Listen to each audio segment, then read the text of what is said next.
Good afternoon, everyone, and welcome to session 24 and the final session of the Business School Leaders Forum, brought to you by GoToWebinar by LogMeIn. For this session, I'm joined by David Laferte, Director of the EdTech Lab at Imperial College Business School and co-founder of Incendi, and Mark Wells, co-founder and Chief Product Officer of Incendi. So in a moment, I'm going to pass over to David and Mark, who'll be presenting on creating pedagogically powerful learning experiences. But just before I do, I'd just like to let everyone know that this session will have a Q&A session at the end. So if you have any questions throughout the presentation, please feel free to put them into the question tab, and hopefully we'll get a chance to answer all those at the end. So without further ado, I'll now pass over to David. Great, thank you, and thank you for attending this webinar and giving us some of your attention. So my name is David Laferte. I run the EdTech Lab at the Imperial College Business School, and my co-presenter today is an ex-colleague of mine, Mark Wells, who now runs or is very involved in the running of Incendi, which is a spin-out from the lab based on technology that Mark developed at Imperial College. So the theme of this is moving towards pedagogical course design in online courses. And I think what we're going to argue is that we've all made, as business schools, we've all made an initial move to remote teaching, largely webinar based. And the next stage for us really is to start thinking more about the pedagogy of online. So the format is I'm going to talk for around 25 minutes and show you some ideas that we've been developing at Imperial College. And then I'm going to hand over to Mark from Incendi to give more, to show how that can be enabled with the technology platform. So I'm going to start by talking about online course design. And this is obviously something extremely topical at the moment. And interestingly, this PowerPoint slide was put together before COVID-19. This is a February 2020 PowerPoint slide. It's really interesting how parts of it now obviously need adaptation, but I'm going to do that through the narrative. So online course design, how can we build high quality, pedagogically driven learning experiences that most importantly have the same impact on our students' careers, on their knowledge, on their skills, on their aspirations that our face-to-face classes do. So online course design. So the question is, where do we get started? And even before COVID, the starting point for almost all online courses built everywhere was a face-to-face class. So the question about course design, one way to approach this is not to talk about how to design courses from scratch, but how to adapt courses from face-to-face format, because that's typically what we do when it comes to designing online courses.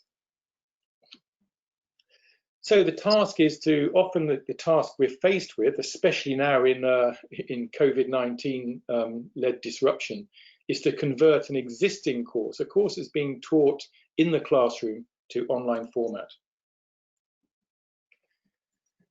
And one way of framing the issue here is that you have in a traditional class, you have the classes themselves, the class, the thing that happens inside the classroom, and then you have the out of class activities. And the out of class activities are typically readings, journal articles, textbooks, handouts, and so on, course information.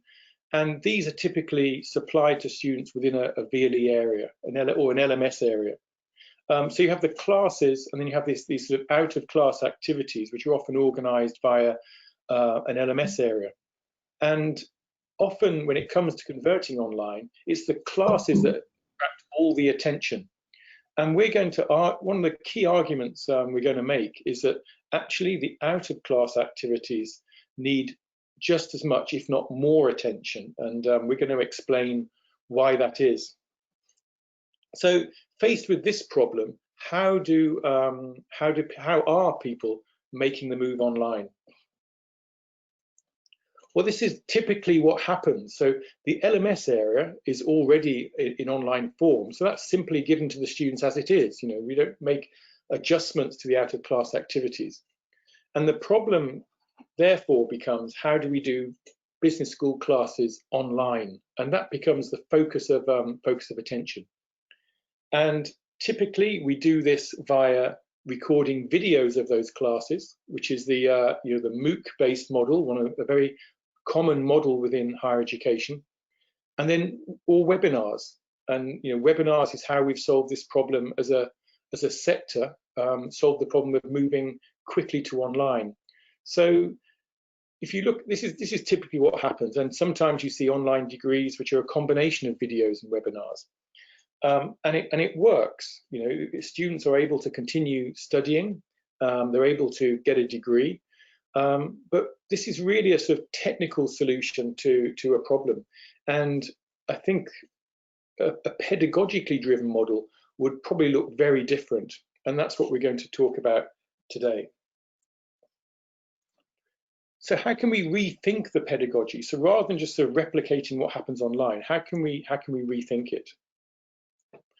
Well, first, we consider the components of a face-to-face course. So in business schools and universities generally, we tend to think of 20-hour courses or 30-hour courses.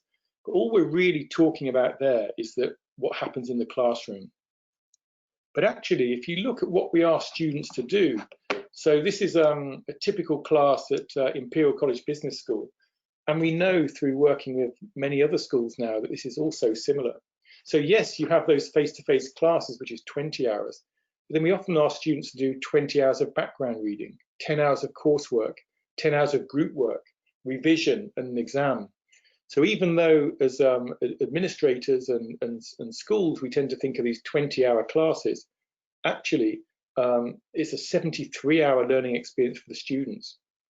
So, and this becomes especially important online.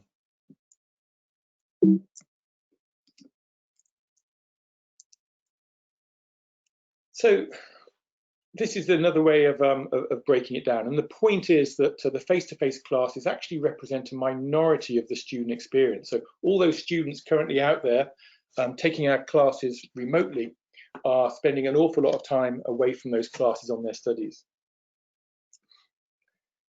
Another consideration here is that there's actually opportunities to improve on the face-to-face approach. So all educational formats involve compromise, and the face-to-face classes are no exception. And there's plenty of opportunities to improve on the face-to-face classes.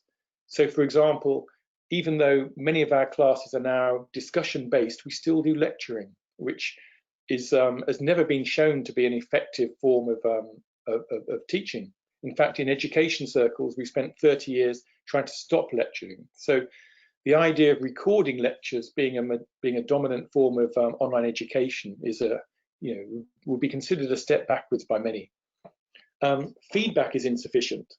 So we know from research that feedback is one of the top 3 determinants of educational outcome. So it's a very significant factor.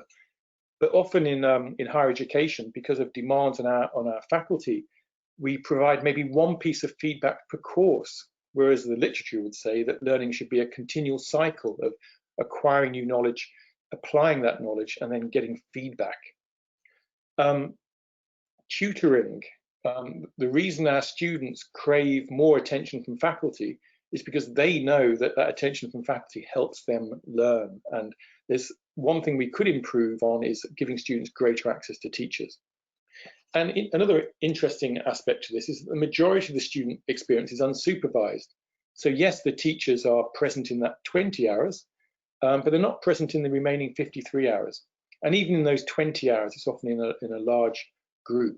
So it's not as if the face-to-face approach doesn't have any compromises in it itself. And there's opportunities for online to actually fill some of these problems.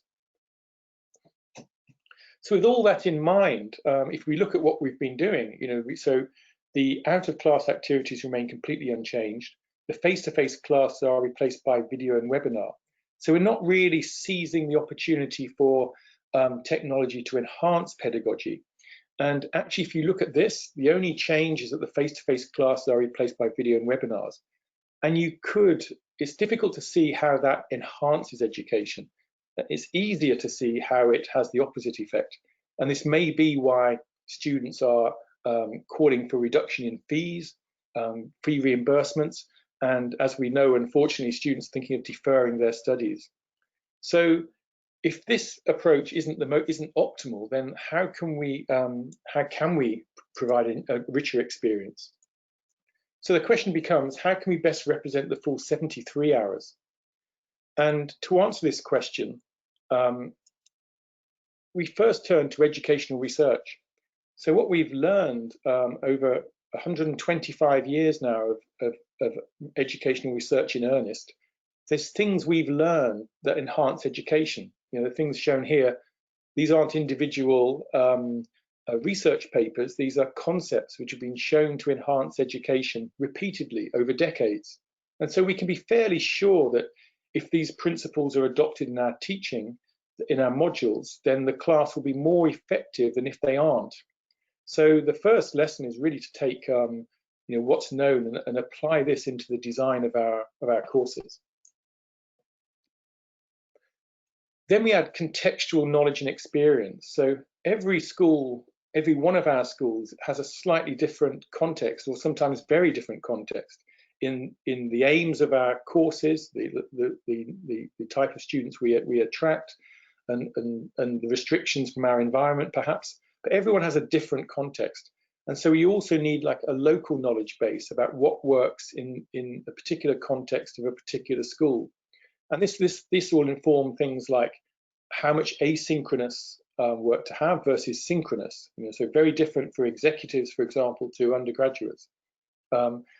How the importance of community, so clearly much more important in certain contexts than others. How much face-to-face to have, if you can have any. How to assess the students, and so on. So there's contextual considerations too. And so any course design process should you know, take educational research, take the local context. And this is what we've done at Imperial, and we've produced this design approach called OSCAR.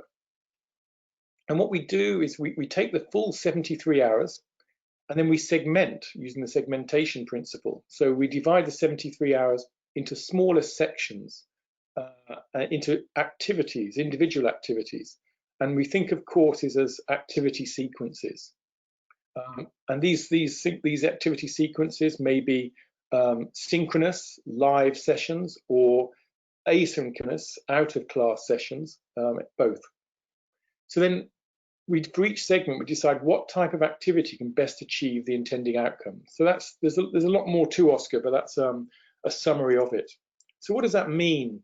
Well, in the course conversion framework, it means that you take all of the existing materials, the handouts, the PDFs, the readings, the activities that happen in the class, the different activity types that happen in the class, maybe the textbook, any simulations, media, assessments, and so on. We take the whole lot, and then we divide a nice activity sequence. And this is where the platform comes in, because if you're designing a course in a MOOC platform, which is essentially video-based, then your activity sequence becomes a sequence of videos. And what OSCAR tells us is that, yes, video is appropriate sometimes, but it's not always appropriate. So if you're choosing one single medium, whether it's a sequence of videos or a sequence of webinars or a sequence of PDFs, then you're not choosing the optimal type for each activity, and therefore your course is not going to be as optimal as it can be. And actually, unless you have a wide variety of activity types, in our experience, it's very difficult to implement those educational principles we're trying to do. So at this point, I'll show you a module so you can see what this actually looks like in practice. So I'll close this presentation for now.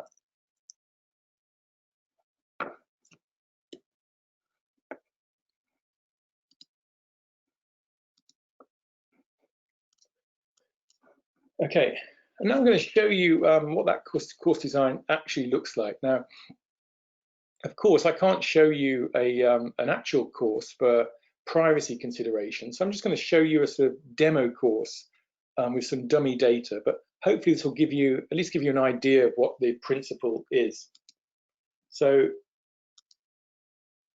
if we take a look at a course. So here's a course on economics, and what does the activity sequence look like?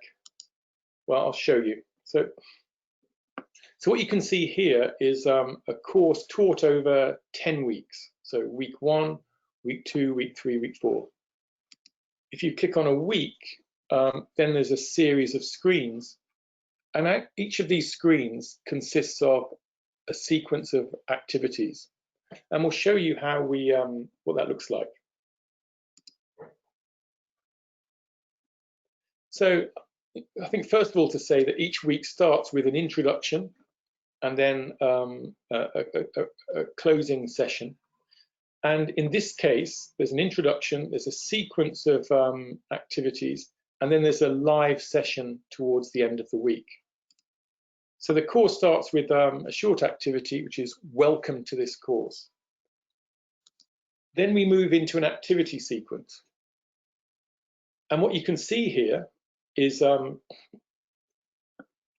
short introductory video explaining what's happening on the page. So not long lectures, because none of us believe in long lectures, don't believe. Then students are asked to watch a video on Indonesian traffic jockeys. And this is basically about hitchhikers in Jakarta who hitch rides for fee in order to comply with 3 people in a car rules on some of the highways. So students watch that. Then there's a reading for students to do, so a short reading. Then there's a series of polls. So students are asked, do you think that by doing this, the jockeys are manipulating the system? And students submit their answer, then they can see what the other group are saying. Then there's another poll activity. So please vote for who's better off or worse off into the system. And again, the students vote and they can see each other's work. And then finally, there's a reflection question at the end. So what you see here is a sequence. And in this case, it kind of replicates the multimodal sequence of activities in the classroom. So when Jonathan, the professor here, teaches class in the classroom, he introduces the topic, plays the student a video in class, gives the students a handout, and then asks the students a series of questions in order to get the debate started. And that's how, through a different sequence of activity types, you can replicate the sophistication of the classroom. And there's a few other principles going on here. First of all, it's interactive. Students are acquiring knowledge, applying it and getting feedback. It's social. The students are seeing what each other are doing. And the students have a strong sense of being taught. There's a teacher present, giving feedback, guiding students along the way. So I'll show one more sequence, so you get another sort of idea of this. So here we have a short video introduction, introducing the next topic. Students are then shown this image and asked to name this dark area here. Students are then asked to give their views on what this dark area is. And in this case, we have a word cloud, and word clouds are the equivalent of students shouting out in class. You know, what do you think this area is? And again, the students can see what each other have been doing. And then there's who does the allocating in this allocation, another word cloud activity. And then we go into a discussion with the tutor. So what you've seen here is a range of activity types. This is the way we can make those out of class activities more pedagogically rigorous. So we still have the classes at the end of the week, the live classes, and there's a whole another section on how you can deliver online classes. But the focus here is on those out of class activities. And what we're trying to do is to introduce more pedagogy into them. So we're making them more social, we're making them more structured, we're making them interactive, and so on. And so our belief is that the thing we can do as a sector, the next stage, is really to introduce some pedagogy into those out-of-class activities, in addition to, of course, working on new formats for those online class activities. But that's a whole new presentation. So that's the introduction that, and I think I'll sort of try and bring this to a close. But the basic idea is that I think step one that we're all we've all been doing is to introduce quite technical solutions. So the move to video recordings and webinars, but it's hard to sort of see how this enhances education. But actually we can do that, hard as it may seem. We can actually use these technologies to build better experiences. And we do that by applying pedagogy into the design of these activities. And what I've shown you is one model that we've developed at Imperial for doing that. So I hope that was interesting. There's lots more things we could talk about. But what I'd like to do is to now hand over to Mark Wells. So while we were developing these approaches and pedagogies at Imperial, Mark was in the team and actually building a platform to enact them. Mark has since flown the nest. We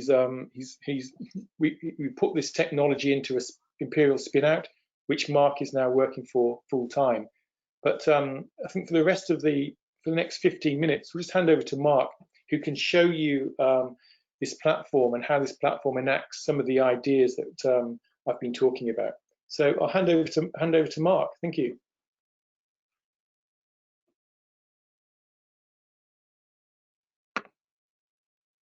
Hello, Mark. Just setting Mark up at the moment, so just bear with me 1 second. We'll send him.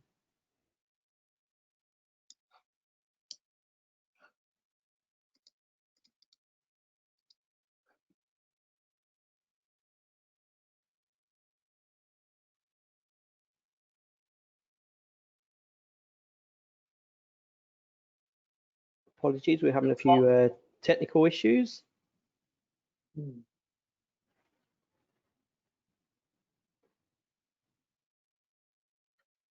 So,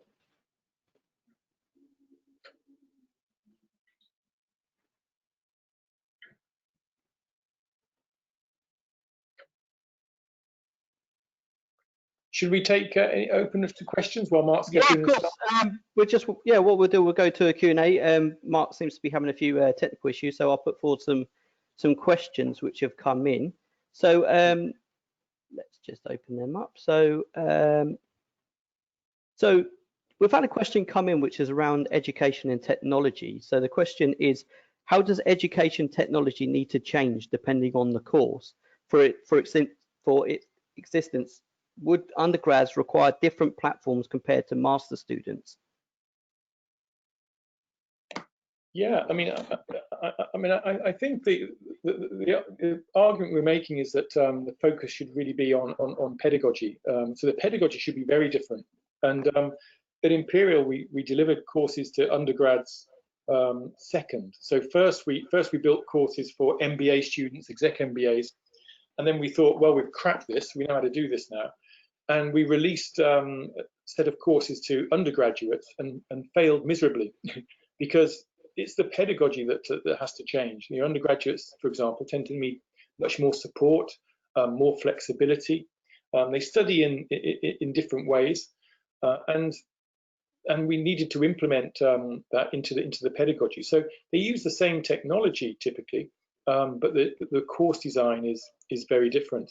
And what we've learned since then, it's actually not just undergraduates and executives, it's also part-time, blended, etc., etc. So our advice now is to really go deep on each audience and change the pedagogy for each audience, and that's the recipe for success. Now, our failures have been much fewer since we adopted that approach. In terms of whether you need a different platform, that's a really interesting one, because if you look at our business schools, we tend to differentiate. You know, many of our schools have an executive wing for executive education, executive MBAs, etc. The design of the classrooms for those executives tends to be very different. Then if you look at the design of business schools, the design of business schools themselves tends to be very different to the rest of campus. You know, the business school is always the shiny new sort of corporate-looking building on campus. We tend to have horseshoe lecture theatres, for example. So when we design physical buildings for business education, we don't use the same as for undergraduate engineering. And we also differentiate our buildings for different business school audiences. So I think there's an argument for saying that why, when we build our virtual campus, do we suddenly use exactly the same platform as everybody else? You know, the reason for differentiating is the same. So I think the main differentiation is in pedagogy, but I think it's a good argument to say, you know, we should differentiate the technology as well. Thank you. That's Perfect. an answer, sorry. No, that's perfect. So we've got Mark back on the line, so I'm going to pass over to Mark, who can go into his presentation. So yeah, we will have a Q&A section at the end. So if you've got any further questions, please keep typing them in, and hopefully we've got enough time to answer them all. So I'll pass over to Mark now. Great, thank you. Apologies for that. The second I tried to unmute myself, it crashed the app, which is not a great start, but I'm back. So I'm just going to pick up from where David left off and maybe just show you a little bit more of the platform and how it works. And just listen to the end of that question that came in. I think, obviously, I agree with David on this. I think the platform does determine what you can and can't do with the pedagogy.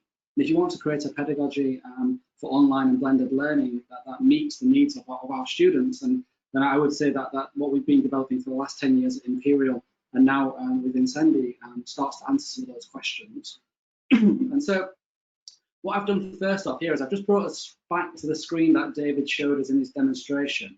And all I really want to show you is just how easy it is to edit this from either a faculty member's perspective or a learning design team's perspective. Because it's one thing to create these really nice learning sequences, but how difficult are they to create? I think is a key question that people want to know. And in our platform, we've tried to make it so that it's really easy to do, and also allow you to have a big bank of activity types to choose from. Because if you do just have video, MCQ, then you don't really have the ability to leverage the pedagogy. So we've created around 45 different activity types, all based around our experience of working with business subjects to really try and tease out some of those deeper learnings. And so if I go back to this page, which was the page that David showed you with the word cloud, and if I click up on the top right hand corner here to go into edit, this instantly takes you into a WYSIWYG editor, like you would have if you're using Google Docs or Microsoft Word. And then as a lecturer, you can then start to just make changes. So let's just say, for example, maybe here I want to add some new content. I can just hit return and say, here is a new activity. And then up at the top here, you've got this add activity button. And if I click on that, it inserts all the available activities on the platform. And as I just said, we've currently got around about 45 of these, but this is an ever-growing bank. We're now working with 11 business schools around the world, and all those business schools are developing great courses on the platform and coming up with new ideas and new approaches for activity types that we keep adding into the platform. And so I can, as a lecturer, go through here and say, okay, do I want to do a sticky note activity, or do I want to create an interactive video, or add a video submission for students to submit, or maybe I'm doing a case study build up and I want to do a whiteboard activity. And so I can just go through and choose the activity that I want to use as a lecturer. And in this example, I'm going to click on geotagging. So that will insert the activity into the page. And then all of our activities tend to have 3 parts of them: the setup, what you want to ask the students, and then any feedback that you want to display to the students after they've completed the activity. And that idea of general feedback is adhering to the educational principles that feedback is important. And so we've tried to build it into our platform that if the students do something, then they get something in return. So if I just quickly add a question in here, and I'm going to go for how much would you pay for a coffee? And my general feedback is going to be terrible. I'd advise better feedback than this. I'm just going to put well done just for the sake of showing you this demonstration. And then I can also go to the settings here, and I can start to add additional settings to the platform. So maybe I might want to set a start date or an end date. I might want to make it a group activity or an assessed activity. I might want to say, actually, the students have to contribute first before they get to see the results of their peers. Or if it's a data set, maybe I want to say, actually, until at least 10 students have submitted, this data set's not worth looking at. And so you can really customize the activity using the settings. And once you're happy, if you hit save to the page, that will save and insert the activity into the page. Our students on the course will automatically get a notification to tell them that new content's being published. And from a student's perspective, I can jump to here. The students can begin the activity. They'll add their answer, and for me here it's about £3. I can click find my location. That will then hopefully locate where I am in the world today, which is here, which is just in Chelsea. And then I can hit submit, and that submits it. And so that's how a student would complete the activity. And then from an instructor's perspective, they can see the submissions. They can click on and see that I've submitted. They can go and see all the answers and see all submissions from students. And then they can give personalized individual feedback. And they can also endorse posts if it's a particularly good answer. And so there's lots of opportunities from an instructor's perspective as well to give personalized as well as general feedback to students and use tools like the endorse to flag any good submissions that then all the class would see as a model answer. And if I hit submit to that, you'll see I've endorsed it and I've given feedback and it's been marked as read from an instructor's perspective. And so this is what we've tried to roll out across the entire platform, is trying to make it incredibly easy to insert these types of activities and build these types of learning sequences. And so if I then go back up to the top, what we also have is the idea that we wanted to build a platform that's based around how we teach. And so if I just jump up to this top level here, when a student logs into the global MBA, this is where they arrive. And so we've built a platform that's based around a program of study. So it's not just a collection of courses and maybe a program area over here. It's a much more hierarchical structure. And so I've actually just made a post here to show you how that looks. And so when you're using the Incendi platform, you have a program. That program is made up of terms. Those terms consist of courses, and those courses consist of these weeks and these pages that I just showed you. And this, I think, helps create that sense of community on our platform, that actually, when I log in as a global MBA student, everything I can see here is for me.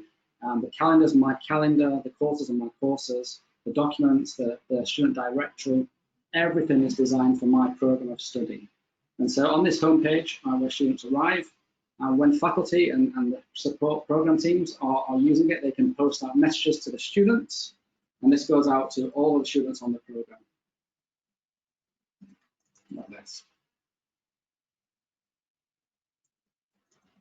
And they can add their messages and then post that out and publish it out to the students. On this right-hand side, we have the terms. So you can see this is the autumn term and the collection of courses in the autumn term, the spring term and summer term. And the idea that then students can actually get down to their content. I can click into managerial economics, and it'll take me back down to the economics course that we were just looking at. We also have lots of nice features that help students get back to studying. So when you jump into managerial economics, you'll remember exactly what page you were last studying on. And so I can click there and it'll take me straight back to the activity that we just did together, which was the geotagging activity. And so we've spent a lot of time trying to think about both the student experience as well as the faculty experience and the overall program experience. And so I think this is what we believe when you're building great online and blended courses and programs, you need to adopt this sort of methodology to really take advantage of the technology and to improve the student experience. So I think maybe I'll pause again there. There's so much more I could show about the platform, but I think maybe it'd be good to get some questions, and then maybe I can show some focused examples based on questions that come in about different aspects of the platform, what it can do, what it can't do, what it doesn't do. Excellent, perfect. So we've got quite a few questions which have come in. So the first question is more towards you, Mark. So the question is, there are a lot of online platforms out there. How is Incendi continuing to develop and innovate to stay ahead in this market? Yeah, it's a really good question. And I'd say what we're trying to do is, when we're doing new developments, we're doing rapid development. So we're doing monthly sprints of new content.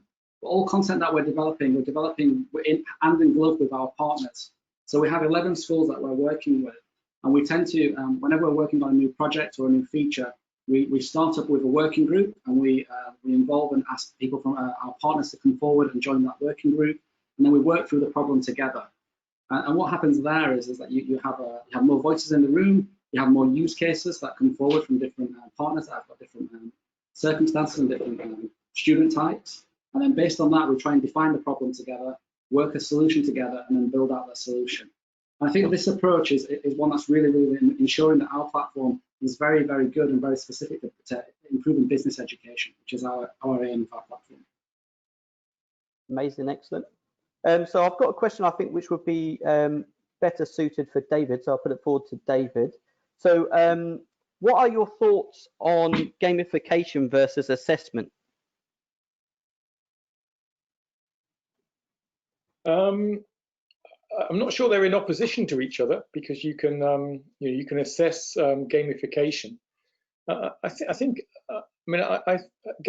is a difficult thing. I think the origins of gamification were, we looked at kids playing Fortnite and similar programs, and we saw how engaged they were, and we thought, well, wouldn't it be amazing if we could get students as engaged in that as we could in business education? I think that was the original motivation. The fundamental problem we have, I think, is that studying corporate finance is interesting, but it's not quite as exciting as parachuting onto an island and trying to kill all your colleagues. So I don't think that mission is plausible. But then there are techniques we can adopt. So the regular reward system, for example, metrics on progress. There's lots of little things we can learn from video games to motivate students. And what we've learned at Imperial is that these things do indeed motivate students. They do affect the psychology of students. They adjust students' behavior. So I think gamification is a way to sort of motivate students, engage students, and nudge them into making particular progress or particular patterns is really, really key. And of course, you can decide to sort of assess that or not assess it. But I don't see gamification as replacing assessment. Of course, in certain circumstances, the gamified elements could be assessed, but I'm not sure that's generally applicable to all subject matters. But there's some thoughts on gamification. Thank you, excellent. So I've got a question, I think, for Mark, and I don't know, you might be able to do a little bit of a demo towards this question. So the question is, how do you handle case discussion? Does online affect your choice of case? Do you alter or amend the case, or use traditional cases as pre-class reading, or simply move the discussion online? All of the above is possible, and I think it's down to the faculty to decide how best they want to actually set up their case. And what I would say is that we've been working very closely with Ivy Business School in Canada, who are, for those I know, are a traditional case-based school. Everything that they teach case, including subjects like accounting, which has amazed me when we first started working with them. And we developed activities specific to their needs. So they do they use it asynchronously to do setup. So if I go into here and click onto add activity, they helped us develop this concept of the sticky note. And this sticky note allows faculty then to do a setup where they can say, this will be a terrible example, so I'm doing it on the fly, but maybe like a pro or a con in the columns, set a word limit and say, 40 characters. And if I hit save to that, the idea here is that the case study will be a book for the students to read, and then there'll be some sort of question added where they'll say, okay, students add if they're for this, or add if they're against it. And then this board will fill up with different pros and cons. And then the faculty can then start to go in here and start to arrange it into themes. So they have the ability to pick up all the student posts and arrange them into themes. And that can then be used as a springboard to go into setting them into groups based on their themes, into a live session, or going into a third discussion on subsequent pages where actually say, if you're in theme 1, then we're going to discuss this here. If you're in theme 2, we're going to discuss this there, and do that via forums and build up to a live discussion. So within the platform, there's a multitude of different activity types that can help you set up your case. But of course, we're not here advocating that online can completely replace face-to-face. We're saying that you can create a really nice blend that feeds into those live sessions. And if you can do more of the case discussion ahead of time and then have that rigorous debate in the face-to-face online, then I think that's when you get the best of both. Excellent, thank you. So we've got some more questions which have come in. So I think this question might be suited for both of you. So I'm going to put forward to David first, and then obviously Mark, you can answer afterwards. So the question is, as classes start to return to campus, can you share some advice on running hybrid online / face-to-face courses? Yeah, I mean, I think that's the topical question. That's the question we're all getting to grips with now. I think we made the initial move to online by largely moving to webinars. Then we quickly, I think many schools quickly started to enhance those with the type of things we're talking about today. And then social distancing presented a new problem, you know, where even if students can come to class, we probably can't accommodate them. So the way we're kind of viewing this is that you know, our campus at Imperial was partially opening in September, we believe, and that's the current government advice. It might be fully open in January, but then the likelihood of a second wave of this is very significant. So our campus may be closed again in the new year, partially open again, fully open, etc. So it's unpredictable across the year. So we need a flexible approach.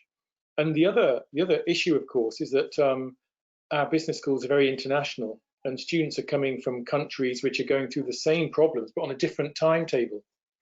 So really, we need to sort of create a situation where students can choose to attend remotely or face-to-face, almost on a class-by-class basis, and also the teaching faculty too. So how do you do that? Well, if you think of a module or a course in terms of the classes and the out-of-class activities, the out-of-class activities are all online anyway. So again, once again, the problem becomes those classes.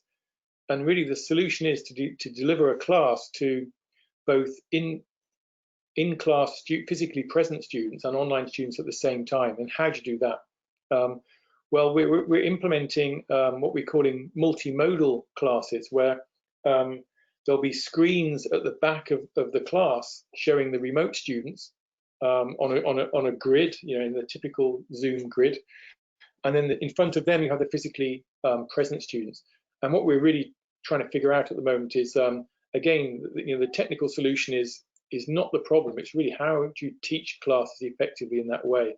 You know, how can you maintain as much of the class pedagogy as you can, and how can you really engage those remote students fully in the class?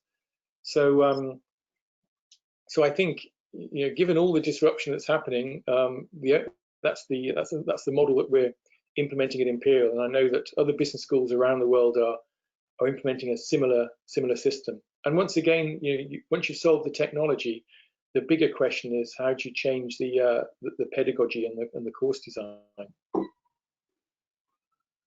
Yeah, I just echo what David just said there. I think that's pretty much where most of our peers thinking are. And of course, within Sendy, we have a working group right now that's looking at this and trying to figure out how we can bring some of these activities and some of the content that we showed you today into those classrooms. So whether the students are physically present or virtually present, that we can collaborate on this platform together in those synchronous sessions as well as the asynchronous. Excellent, thank you. So that sort of leads quite nicely into the next question which has come. So I think it can be put to both of you again. So I'm going to put it forward to you, Mark, to start with. So it's what has the feedback been from staff and students following the use of Insendi? Great. I mean, I think David could probably speak more about the Imperial example, which was a mass adoption in a very short period of time. But what I can touch about is probably pre-COVID and how we've been doing this migration pre this COVID, and that is that we bring the faculty on a journey, and it is a journey because it's thinking quite differently about your materials. You know, as David said in his presentation, you know, traditionally it's thinking about those 20 hours when I've got the students in front of me, and we're trying to get them to really zoom out and start thinking about the holistic 73 hours. And so that starting point is you know, quite challenging for faculty in the first instance. But then once we break through that, and that's usually working you know, hand in glove with a learning designer and a faculty member. Once they've had that moment where they work through that process and maybe develop their first 1 or 2 weeks and really start to think, oh, I can bring in a bit of my lecture, a bit of my tutorial, some of my reading, some of my other activities, and really mix it all up and create a much better learning experience for my students, then they start to be able to take the ownership of their courses. And so traditionally, I'd say more often than not, when we're working with faculty, we help them through the development of one course, Then after that, they become the experts and they develop their future courses themselves.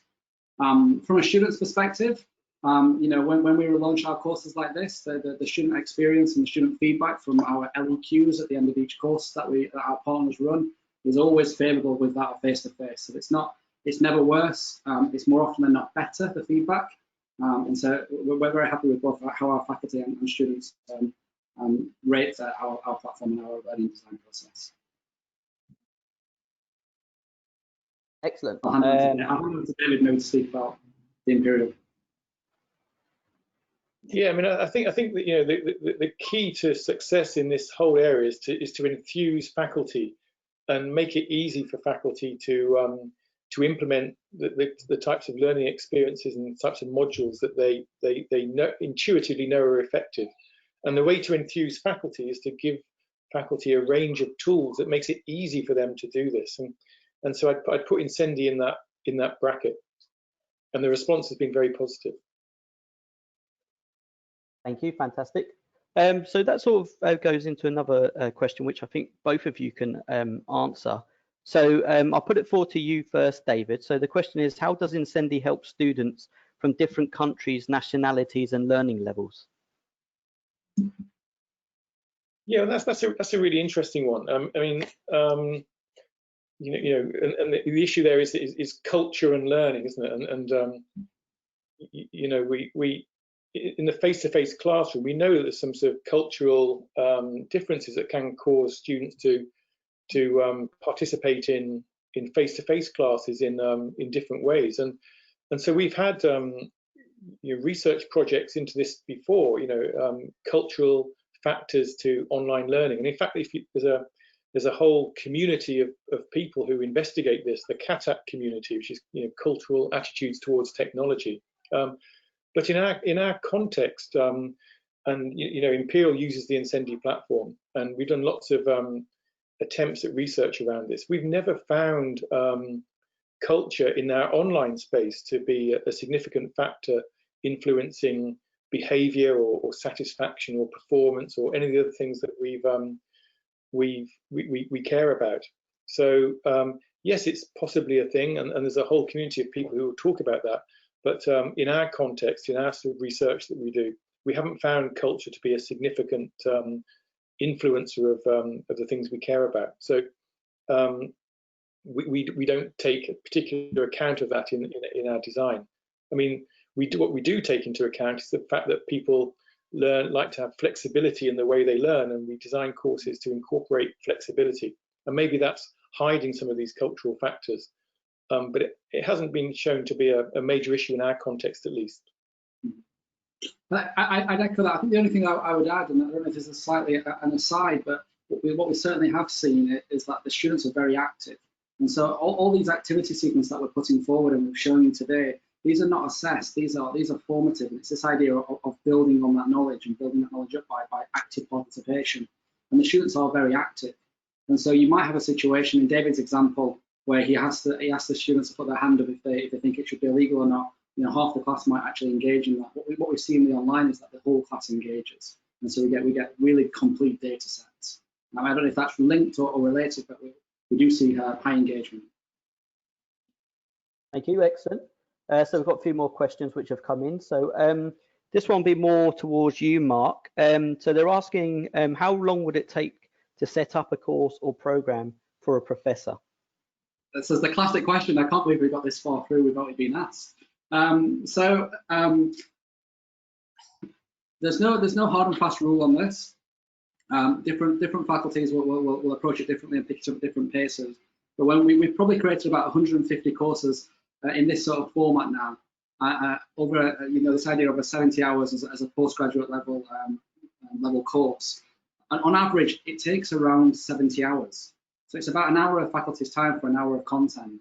And we have had some faculty that have taken 30 hours, some taken 20 hours. We've also had some that have taken 150 and 200 hours. And so, you know, it's indicative. And I would say if you are looking to embark on creating something that's highly engaging from week 1 all the way through to week 10, for 70 hours worth of content, then as a rule of thumb as a faculty member, I would assume that you're going to be putting around about 70 hours of development time in.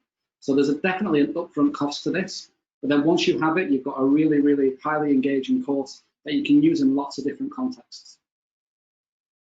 If I can just add to that, I think there's because there's a pre-COVID-19 answer and there's a post-COVID-19 answer. So pre-COVID-19, pursuing this, trying to make courses as good as they possibly could be, our faculty would invest an average of 70 hours in development, and that development would typically take place over 6 months. What we found in with COVID is that initially our campuses shut overnight, and so we had hours to build online courses. Then we quickly regrouped and tried to enhance our courses, and we had to do that in 4 to 5 weeks. And now all the business schools are in the process of building courses for the incoming students in September, October, and so we have 2 or 3 months. So in neither of those circumstances have we had 9 months and 70 hours to build any courses.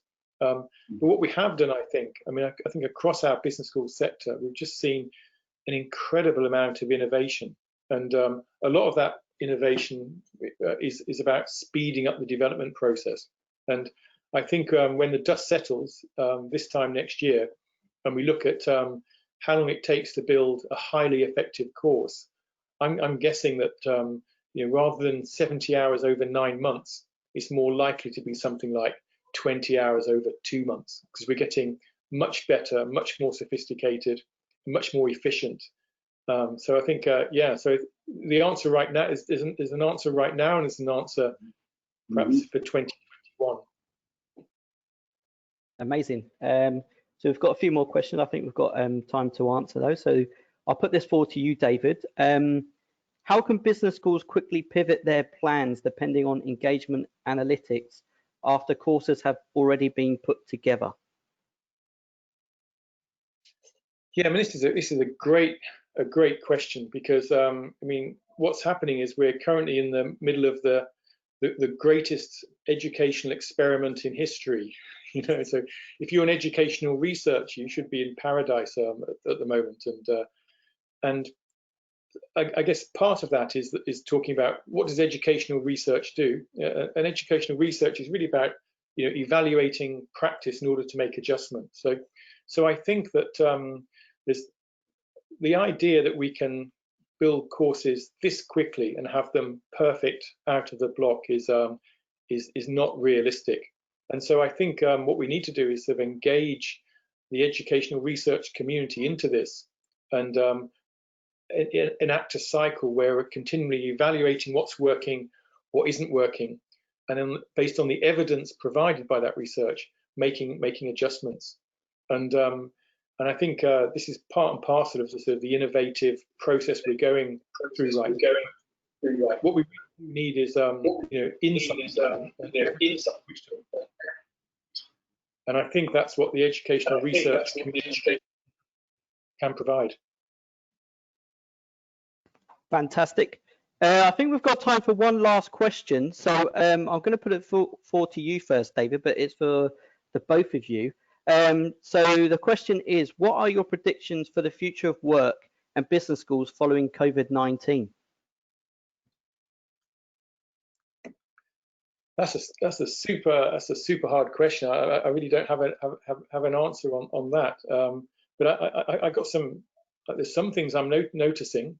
I think the first thing is that looking at my colleagues who have long commutes, I don't think there's any possibility of getting everyone back into the office post COVID-19. So I think work is going to become much more flexible than it was. And I think equally, if you look at student and faculty responses to online teaching, then some students are desperate to get back into class as soon as possible. They really haven't taken to sitting on Zoom all day. But others actually, especially when we've sort of designed education experiences in a more pedagogical manner, have seen the benefits of online tutoring in terms of the flexibility it affords them. And so I think there'll be an increase in demand for online blended learning courses. There'll be an interest on the supply side. There'll be an increase in the capacity for business schools to develop them. And I think both work and study will move to a more flexible format. Perhaps not in the undergraduate format so much, but certainly in the area of postgraduate executive education. I'm anticipating the legacy of COVID-19 to be a significant increase in the proportion that's delivered via blended and online learning. So one of the things I really appreciated in Imperial is that we're currently investing in EdTech, because obviously there'll be our university and our business school sees a long-term influence of COVID-19. So it's not a great answer, but that's one particular aspect of it that I can see. Excellent, thank you. I'll pass over to Mark. Do you have anything to add to that? Great answer, David. I didn't actually hear the full question. I was having a problem with my audio, so I'm going to say David's answer was full and complete. Yeah, hard question to end with. Right? Didn't hear it. Sorry, guys. So, unfortunately, guys, that seems to be the end of the session, and brings us to the end of the Business School Leaders Forum. So just before we go, I've added some links into the chat bar for everyone. So that's for the virtual exhibition, Ambition podcast, and also links to view the recordings of all the other sessions which have taken place this week and last week. So lastly, I'd like to thank David and Mark again for a great session. And we hope to see everyone soon on, hopefully physically at another event or virtually at another Amber and BJ event. So thank you, everyone, and goodbye, David and Mark. Thanks for hosting us, and thanks for your attention. Okay. Yeah, thank you so much.